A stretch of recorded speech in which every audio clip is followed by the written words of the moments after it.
Hello friends, welcome back to my another blog. আজি এটা বিশেষ মানে পৰিবেশ এটি দেখুৱাৰ কাৰণে মানে ভিডিওটো বনাইছো।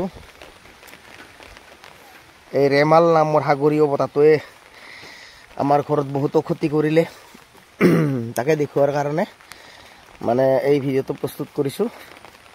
গতিকে বলক আমি চাও কি ক্ষতি কৰিলে। এয়া চাওক মোৰ ৰান্ধনী ঘৰৰ বেৰখন পুৰা নমাই দিলে। এইফালে এইখন মানে হাউলি আহিলে মানে পুৰো অৱস্থা। এইখন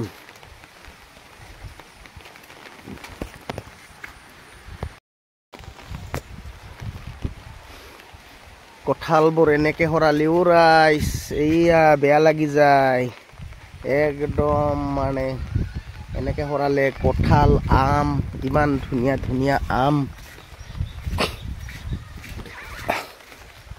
আমবোৰ ইমান ধুনীয়া ঠগুৱা হৈছিলে নহয়। আম এনেকুৱা আম একদম হৰাই দিলে বতাহে ইমান বতাহ, উপায় নাই কি কৰিব আৰু।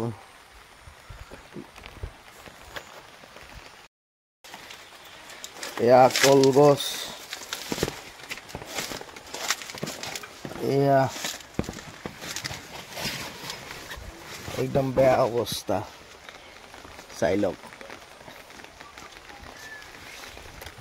এয়া একদম চাই লওক বহুত ক্ষতি কৰিলে বহুত। এয়া পাচলি দৰা মোৰ একদম বেয়া লাগে চাবলৈ। ইমান ৰ'দত কষ্ট কৰি উঠাইছিলো, চাওক একদম চব চাৰখাৰ কৰি দিলে।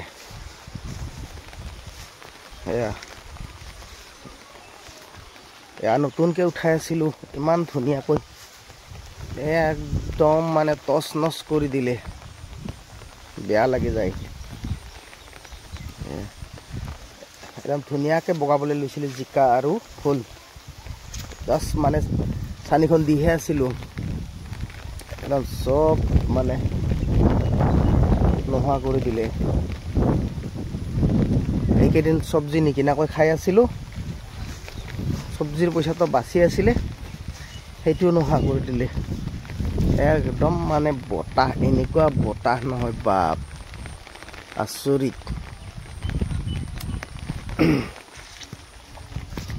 বেয়া লাগি যায়। আৰু আপোনালোকৰ ফালে এই সাগৰীয় বতাহৰ প্ৰভাৱ পৰিছে নে নাই জনাবচোন। আমাৰ ইয়াত কিন্তু খুবেই বেয়াকৈ পৰিছে একদম।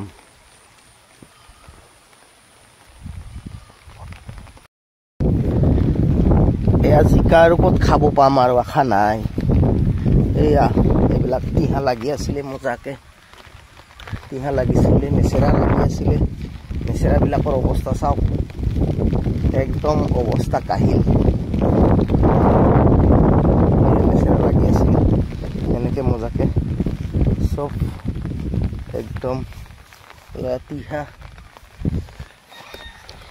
এয়া চাওক অৱস্থা, কি অৱস্থা একদম মানে ভাষা নাই ক'বলৈ। একদম খুবেই বেয়া লাগি যায়।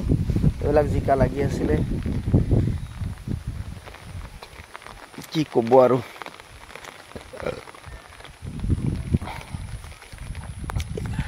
ক্ষতি কৰিলে, বহুত ক্ষতি কৰিলে অ' ৰাইজ মোৰ।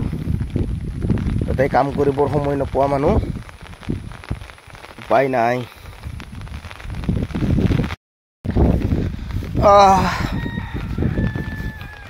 মোৰ দুখৰ কথা আৰু কিমান দেখুৱাই থাকিম আপোনালোকক। আজিলৈ এৰিছোঁ, নেক্সট এটি ভিডিঅ'ৰ সৈতে লগ পাম। এতিয়া ভিডিঅ'তে সামৰণি মাৰিছোঁ। কাম বহুত ওলাইছে, গতিকে আজিৰ পৰাই ষ্টাৰ্ট কৰিব লাগিব কাম কৰাৰ। এইফালে দোকানটো আছে, দোকানত বা আৰু কি হৈছে সেইটো ক'ব পৰাই নাই। তো এতিয়ালৈকে বাই বাই।